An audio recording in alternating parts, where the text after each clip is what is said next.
Hi guys, it's Freddy here back on the desktop with this week's Retro RPG, and this week I would like to present this Earthdawn, a 1993 role-playing game by FASA, the same people who brought us the original Star Trek role-playing game, and much more famously, I believe, the Shadowrun role-playing game, of which this is a kind of forerunner, chronologically, even though it came out after. But let's have a look at the back cover anyway. Now I'm going to try and keep my hands out of the shot as much, because last week I kept doing stuff like this, and then it would all go fuzzy, because the camera would focus on my hand, and then back on the book, which was terribly distracting. And I've just done it twice to really annoy you. Whoops. Anyway, Earthdawn, the Age of Legend. Before science, before history, there was an Age of Legend.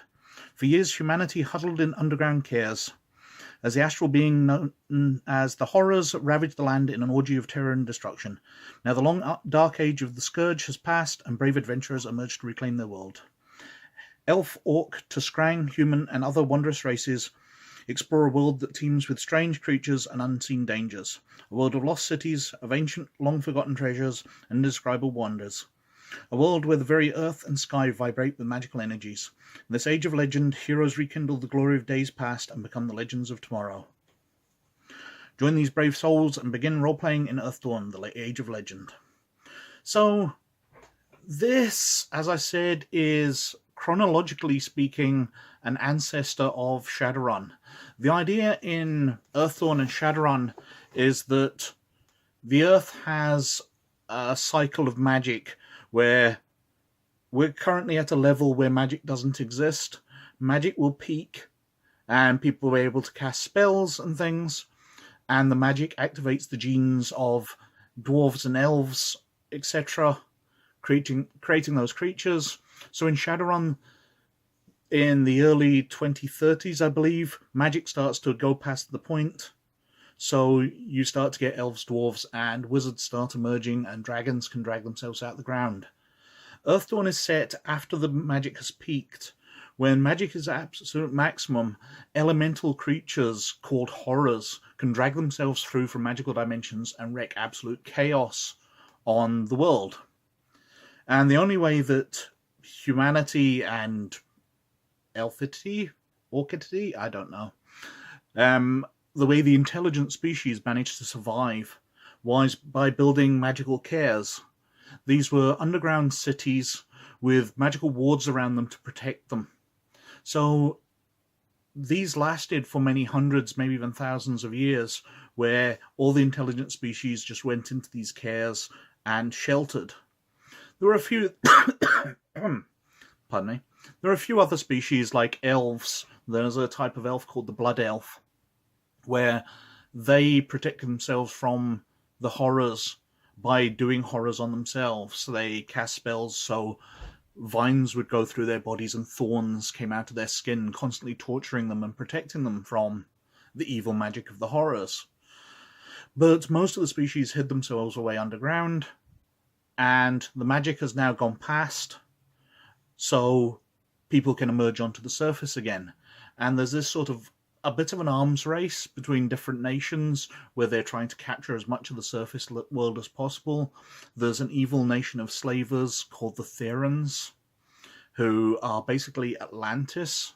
They have much higher technology than everybody else, and they are basically enslaving the world. But there's lots of other nations.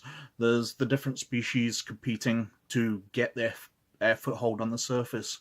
But also, there's pockets of magic. Magic just doesn't all drop.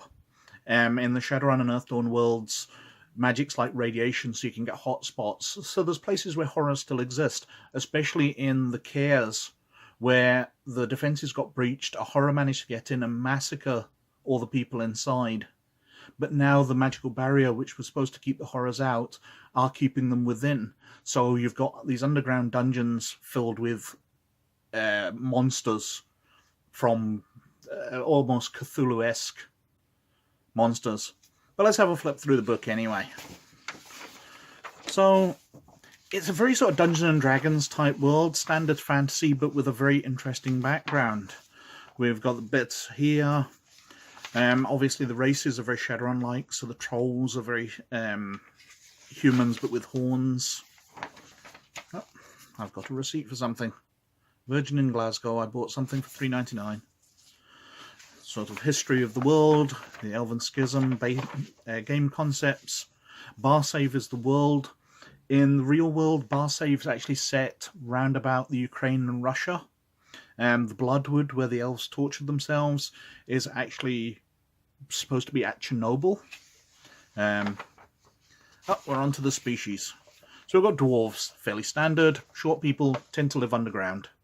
Elves, taller, faster, longer lived, airy-fairy forest dwellers. Humans, you should know, you probably are one. Obsidian, these are kind of like an elemental trapped in rock, so they are rock men. They reach an average height of 7 feet. They are 900 pounds, offsets their height. Craggy skin and bodily tissues incorporate the properties of stone. We've got orcs, who are a bit Neanderthal-like. Trolls, who are even more so, but with bony protuberances making up horns. We've got the Tuskrang, who are lizard men.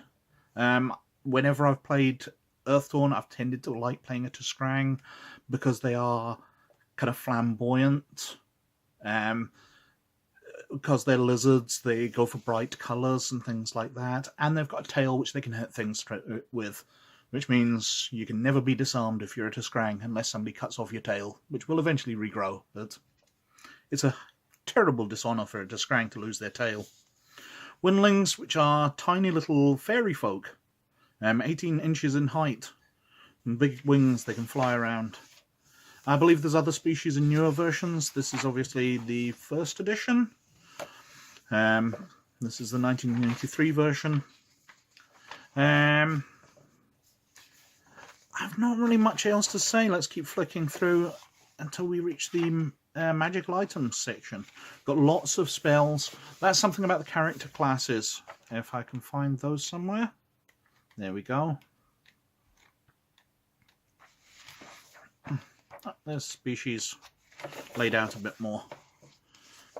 Dwarves. Elves with funky moustaches apparently. Humans. Obsidian. Orcs. Tuskrang, as I said, bright colours. They're very flamboyant, even with the colours in their head fins. The trolls. And the winglings, which are tiny little fairy folk. And then we've got the classes.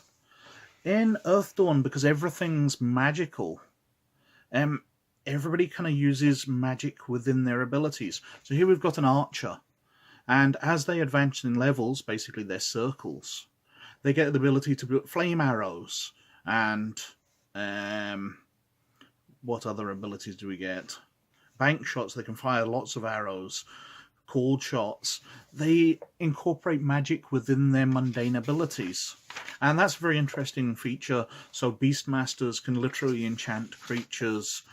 Cavalrymen, I imagine, have the same. Elementalists are a type of wizard. I keep putting my hand in the way. I hope it's not going out of focus. Illusionists, fairly obvious. Sky Raiders are pirates, but in Barsaive, because there's no major oceans around, Sky Raiders are mountain folk who fly sky ships and raid from the sky. So we've got Sword Masters, who basically have their riposte ability, where they can fight back, and are famous in our group when we played it was Taunt. So basically, the Swordmaster has the ability to call somebody an insulting name and distract them, lowering their skill checks, which we thought was fabulous. Your mum dresses you funny, that kind of thing. Thieves, who basically do have the ability to magically lift things out of people's pockets and virtually go invisible. Troubadours, so bards. Oh, am I skipping ones? Pages are sticking together. Standard warrior.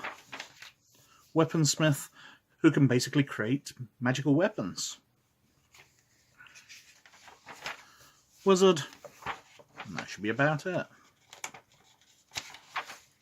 And then we've got the lists of talents.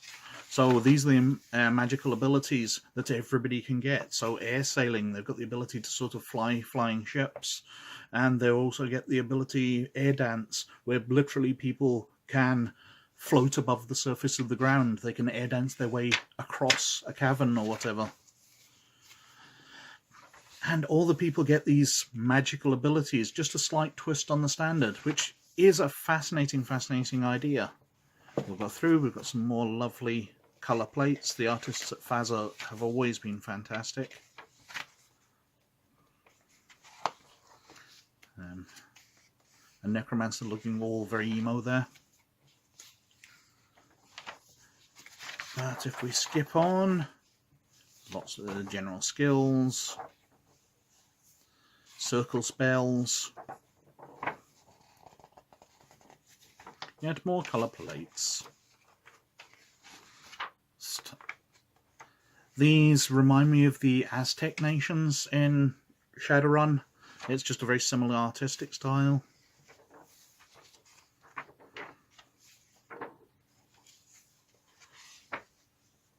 Combat. But anyway, just lots and lots of stuff. Come on to magic items. Magic items in Earthdawn are also slightly special, and to a degree I like them a lot more than Dungeons & Dragons magical items, but also they're really quite annoying. To use a magical item, you have to connect your life with it, creating what's called a thread. Now, that empowers the magic in the item from your own magic. And as you increase that thread, as you level up and spend more experience on your weapon, your magical item, it will get more powerful as well. So it's got a number of threads to it, so the maximum number of people, and you've got thread ranks. So what these abilities that this item gains as you power up your connection to it. So your item levels with you, which is something I really like. In Dungeons & Dragons, my longest term played character got a +2 magic sword way back at the beginning, which I absolutely adored. It had a heal in it, which was very handy. But everybody else ended up getting +4, +5s. This was 2nd edition, so magical items could go up to +5 weapons. But I'm still wandering around with a +2 sword, because it's his sword. It's a named intelligent item. It's got this heal in it. He's carrying a friend around in his hand. But it was only ever a +2 sword. And that always kind of niggled a bit. But in Earthdawn, you get your item, you can take advantage of it to start off with, and it goes up levels with you. It becomes more powerful. So you've got your items, you can create your character. But the threads also act as a disadvantage. If that item is taken from you, the threads can be used as a connection to you. So an item cast on the spell cast on the item will affect you because the magic will go down the thread and hurt you through ritualized magic. And the idea that you can spend experience to improve an item, but it comes back to hurt you, always niggled a bit. I wish there was a way that if something was taken from you, you could decide to sever the thread more easily.